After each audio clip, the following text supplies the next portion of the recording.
Hi hello అస్సలాముఅలైకుం నమస్తే. ఈ రోజు మనం గోధుమ రవ్వతో హల్వాని తయారు చేసుకుందాం. ఈ హల్వా ఎంతో కమ్మగా టేస్టీగా చాలా అంటే చాలా బాగుంటుందండి. అంతేకాదండో ఎవరైనా సరే చిటికెలో ఇట్టే తయారు చేసేస్తారు. అయితే ఇక లేట్ చేయకుండా మరి ప్రాసెస్ లోకి వెళ్దామా ఫ్రెండ్స్. ముందుగా కొద్దిగా గీ అలాగే కొన్ని జీడిపప్పు కట్ చేసిన బాదం పప్పు వీటిని వేసి 1 నిమిషం పాటు అలా వేగిన తర్వాత ఇప్పుడు ఇందులోకి కొన్ని కిస్మిస్ వేసి కాస్త గోల్డెన్ కలర్ వచ్చిన తర్వాత ఒక ప్లేట్ లోకి మార్చుకోండి. ఇప్పుడు ఇందులోకి 1 కప్ గోధుమ రవ్వని వేసి లో ఫ్లేమ్ మీద మంచిగా వేగనివ్వండి. కంగారు పడాల్సిన అవసరం అస్సలు లేదు. కాస్త నిదానంగా చేయండి. దాదాపు 7 to 8 మినిట్స్ వరకు పడుతుంది. చూడండి ఈ విధంగా మంచి గోల్డెన్ కలర్ వచ్చిన తర్వాత ఒక ప్లేట్ లోకి మార్చుకోండి. ఇప్పుడు అదే కడాయిలోకి 3 కప్స్ నీళ్ళని వేయాలి.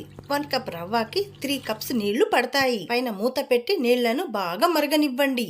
ఈ విధంగా నీళ్లు మరిగేటప్పుడు మనం పక్కనుంచుకున్న రవ్వని కొద్ది కొద్దిగా వేస్తూ ఉండలు కట్టకుండా మరొక చేతితో మంచిగా కలపండి. ఇలా రవ్వని నీళ్లలోకి వేసిన తర్వాత పైన మూత పెట్టి లో ఫ్లేమ్ మీద 2 నిమిషాల పాటు ఉంచండి. ఆ తర్వాత చూడండి మీరే ఇందులోకి మనం వేసిన నీళ్లు పర్ఫెక్ట్ గా సరిపోయింది. ఇప్పుడు ఇందులోకి 1.5 కప్ తురిమిన బెల్లం ని వేసి మంచిగా కలపండి. ఈ ప్రాసెస్ మొత్తం మీరు లో టు మీడియం ఫ్లేమ్ మీద మాత్రమే చేయండి. అదే మీరు హై ఫ్లేమ్ మీద పెట్టి హల్వాని చేస్తే హల్వా మాడిపోయి టేస్ట్ అస్సలు బాగుండదు. బెల్లం మొత్తం బాగా కరిగిన తర్వాత 1/2 టేబుల్ స్పూన్ ఫుడ్ కలర్ ని వేసి మంచిగా కలుపుతూ మధ్య మధ్యలో 3 స్పూన్ల వరకు గీని వేయండి. అంటే దాదాపు టీ కప్పుతో 1/2 కప్ వరకు ఉంటుంది. ఈ విధంగా గీని వేసిన తర్వాత ఇప్పుడు ఇందులోకి మనం ఫ్రై చేసి పక్కనుంచుకున్న డ్రై ఫ్రూట్స్ అలాగే 1/2 టేబుల్ స్పూన్ ఇలాచీ పౌడర్ ని వేసి పైన మూత పెట్టి 1 నిమిషం పాటు లో ఫ్లేమ్ మీద అలా ఉంచండి. హల్వా మరీ గట్టిగా కాకుండా మరీ పలుచగా కాకుండా ఇక్కడ నేను చూపించే విధంగా ఉండాలి. అప్పుడే మీరు సాఫ్ట్ గా మంచి పర్ఫెక్ట్ అయిన హల్వాని తయారు చేయగలుగుతారు. అంతేనండి, సింపుల్. ఎంతో టేస్టీగా కమ్మగా ఉండే గోధుమ రవ్వతో హల్వా రెడీ.